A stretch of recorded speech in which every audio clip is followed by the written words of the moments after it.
management, musique, maestro.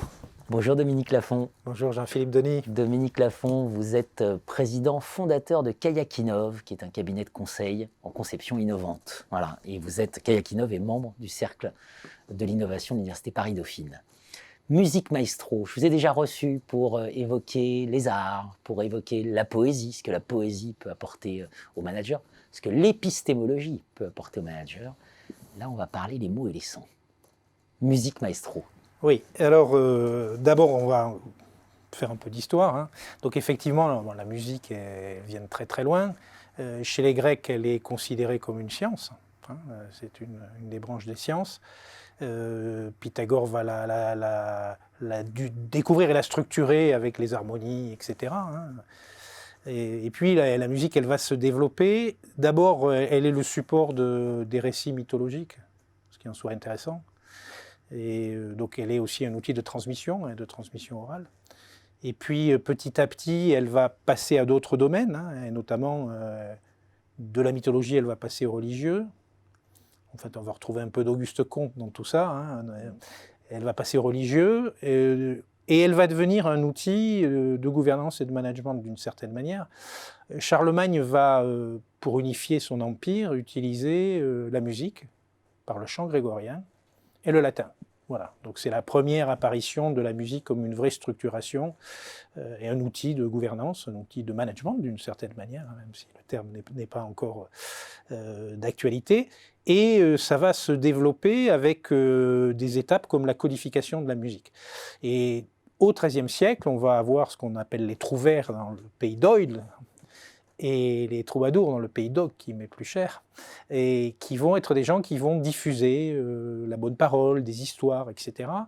Et ce qui est intéressant, c'est que ces gens-là, finalement, c'est un peu les précurseurs des folkeux américains, quoi, qui aussi vont transmettre leurs histoires. Donc la musique va se développer comme ça, et donc elle va passer d'un côté savant à un côté profane, grand public.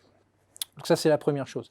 La deuxième chose, c'est que les musiciens sont des gens qui font un travail très particulier de conception, mais au travers de phases qui sont l'improvisation, qui sont le recueil d'impressions, qui sont la création et la composition.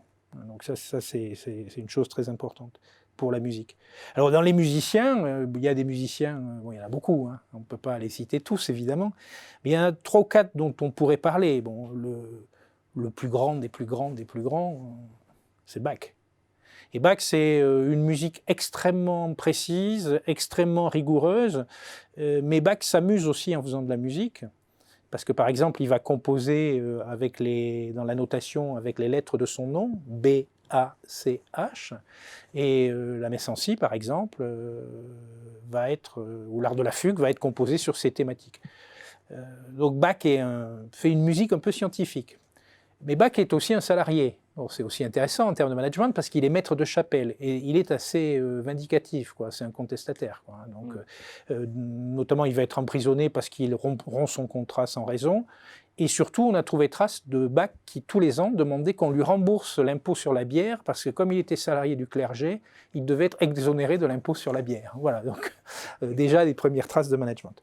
Deuxième musicien dont j'ai envie de vous parler, là, c'est Beethoven, parce que Beethoven, à la fin de sa vie, va composer 2 œuvres qui sont absolument incroyable. Alors une qu'on connaît bien, c'est la 9e symphonie et le fameux hymne à la joie. Deuxième, c'est la grande fugue. Et la grande fugue, c'est complètement transgressif, c'est quelque chose qui va totalement chambouler tous les rythmes, toutes les traditions, tout le dominant design de la musique de l'époque.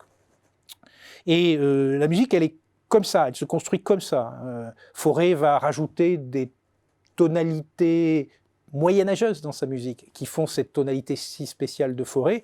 Et puis Stravinsky va mettre le feu au lac, lui, parce que il va en 1913 provoquer une véritable bataille qu'on peut comparer à la bataille d'Hernani de Victor Hugo. Enfin, ça va vraiment être un conflit violent. Donc c'est aussi une discipline où il y a beaucoup de ruptures. Alors, en quoi musique et management peuvent être rapprochés ?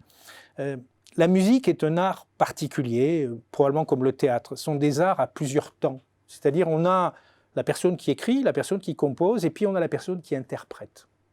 Ce qui est très intéressant, c'est si je reprends par exemple Bach, si on écoute le clavier bien tempéré de Bach écrit par Bach, donc, et joué par Glenn Gould, ou joué par Keith Jarrett, ou joué par un autre musicien, eh bien, on a l'impression que ça n'est pas la même œuvre.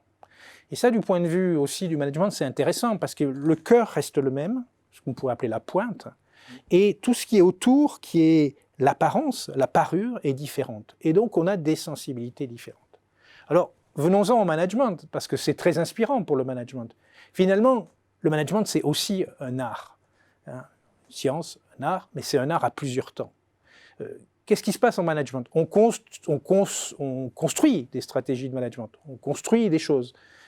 Les gens y réfléchissent, et puis ils les diffusent. Mais ces dispositifs, ces recommandations, ces façons de faire diffusées sont transformées par les gens qui les interprètent. Donc on est aussi dans cette nature où finalement dans la conception, on devrait se dire ce que je propose en tant que manager va être probablement transformé pour le meilleur ou pour le pire par les gens à qui je le transmets. Et ça, c'est extrêmement intéressant du point de vue du management. C'est-à-dire se dire, le management jouant sur de l'humain, hein, rappelons que manager, ça vient de ménager, hein, comme dirait Albert David d'ailleurs, tout ça nous conduit à se dire qu'il y a des sortes d'analogies et de passages entre la musique et le management. Et pour finir, on pourrait aussi dire qu'en management aussi, il y a eu beaucoup de transformations des théories du management. On n'est pas sûr, enfin on est même sûr que Taylor a été totalement déformé, que Fayol a été totalement déformé. Parce que l'écosystème, le moment où ces théories sont appliquées, par intérêt, par manipulation peut-être, font qu'on les déforme. Et puis, je voulais terminer juste par ça, il y a aussi une chose très importante, c'est qu'il y a aussi des grandes figures du management qu'on a fait disparaître, comme Bach. Bach a disparu pendant 100 ans. Pendant 100 ans, on n'a plus entendu parler de Bach. Eh bien, il y a une figure de management qui a disparu pendant presque 100 ans, et pourtant c'est une des étoiles du management, comme disait Peter Drucker, je crois, c'est Mary Parker Follett. Voilà. Absolument. Mary Parker Follett, le conflit constructif. Exactement, et qui d'ailleurs, puisqu'on est sur le conflit constructif, Mary Parker Follett qui dit justement en quoi le conflit constructif est un outil de management qui va permettre l'adaptation du management. Et je peux juste lire cette phrase de Mary Parker Follett qui dit « Le frottement entre la roue d'une locomotive et le rail est nécessaire pour déplacer le train. Tout polissage résulte d'un frottement. La musique du violon, on revient à la musique, provient d'un frottement. Nous avons quitté l'état sauvage quand nous avons découvert le feu par friction. La friction de l'esprit sur l'esprit est une bonne chose. » Ce qui en soit est une illustration que le management est un art à plusieurs temps. Un art à plusieurs temps, un art en déséquilibre aussi. Exactement. Merci Dominique Lafond. Merci beaucoup.